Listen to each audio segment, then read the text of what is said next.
defeated the serial killer in the movie. And then she's dancing around his dead body with her friends. This is girlhood.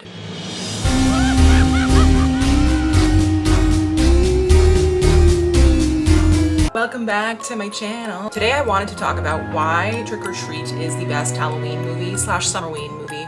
It's kind of like what Home Alone is to Christmas. And I think we all know that a lot of Halloween movies or movies that people watch for the holiday aren't really about Halloween. They're usually just about like a serial killer and there happens to be a pumpkin in the background. That is not what we're here for. I want to be enthralled by the best of the best Halloween decorations when I'm watching a Halloween movie, okay? I want my eyes to be spoiled with the splendors that Witch City and Spirit Halloween have to offer. Which better have my candy. Literally every house has lit jack-o'-lanterns, there's leaves everywhere, there's DIY Halloween decorations, there's this parade actively going on during the movie, and presumably all the neighbors are there celebrating together. And also the neighborhood that it's set in is very like average, which makes it all the more realistic and relatable. Everything down to the decorations on the front doors when the kids are going trick-or-treating. It feels very intentional. It's as if like they made it for someone who has never experienced Halloween. We also get to see these like college girls go Halloween costume shopping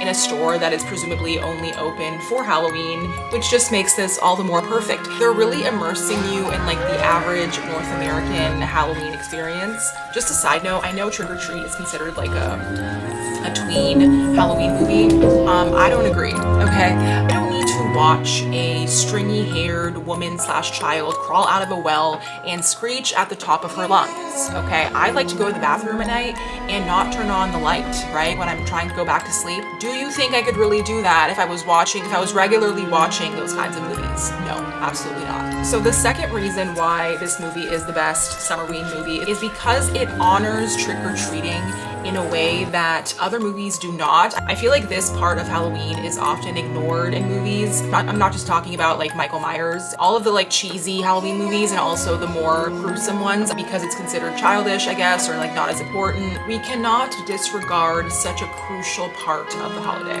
And that brings me to my next point, which is that this movie acknowledges all Halloween traditions and all the stages of Halloween or the versions of the holiday that you might go through depending on your age group. And also honors the classic Halloween and horror tropes. It includes the serial killer trope, the werewolf trope. It even included a nod to the Little Red Riding Hood, where they flipped the story on its head and made it so that the Little Red Riding Hood isn't the victim, but is actually the wolf and has defeated the serial killer in the movie. And then she's dancing around his dead body with her friends. This is girlhood. Then we have the urban legend aspect, which is a true story in the movie, but also kind of an urban legend attached to it, where Macy is telling her friends about the children that were murdered in the school bus massacre and how their spirits kind of linger, and especially linger during Halloween because the barrier or the veil between the spirit world and the world of the living is at its thinnest. And this is kind of the whole point of Trick or Treat. Be wary of the spirits. Now my fourth point is about Sam,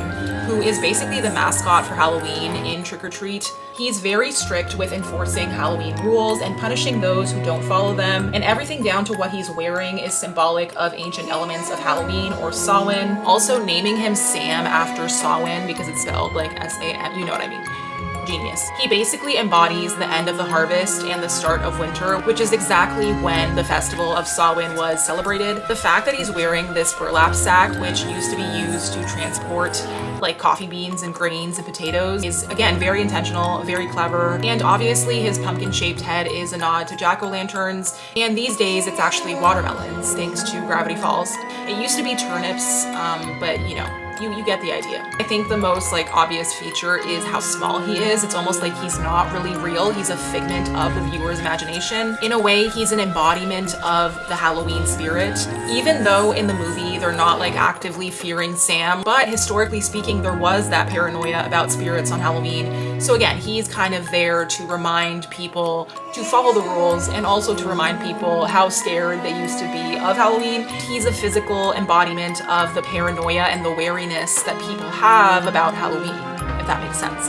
And I'm sure a lot of people still are, it's just not nearly as many. And last, but certainly not least, the movie acknowledges how Halloween by nature is actually very performative and kind of contradictory. The ongoing parade serves as like a metaphoric reminder that people tend to only focus on the fun parts of Halloween and the very sinister things that have happened during the holiday or around the holiday that people forget about. Literally, as the parade is going on, this girl loses her life because no one believes that she's in trouble. They think it's like all part of the act, all part of her Halloween costume.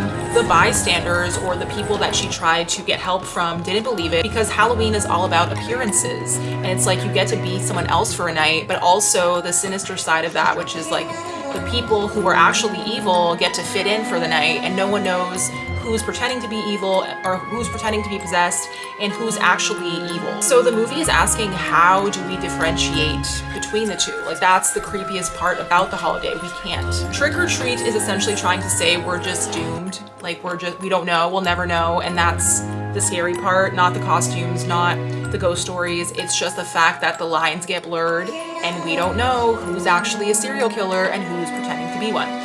We're just simply doomed to dance at the parade, dance at the party, eat our candy, tell ghost stories, and hope for the best. And at the end of the day, all we can really ask is trick or treat. Thank you for watching if you've made it this far. I was gonna do a video about Interview with the Vampire. I despise the first episode of Lestat, so I probably won't. But if you really want me to, I will. Like and subscribe if you want. Like, if that would be really cool if you would, but you don't have to. Nothing is real, nothing matters, nothing is that serious. Anyways, I will see you next time. As always, I love you, bye. Would you like to come in? I have more treats inside.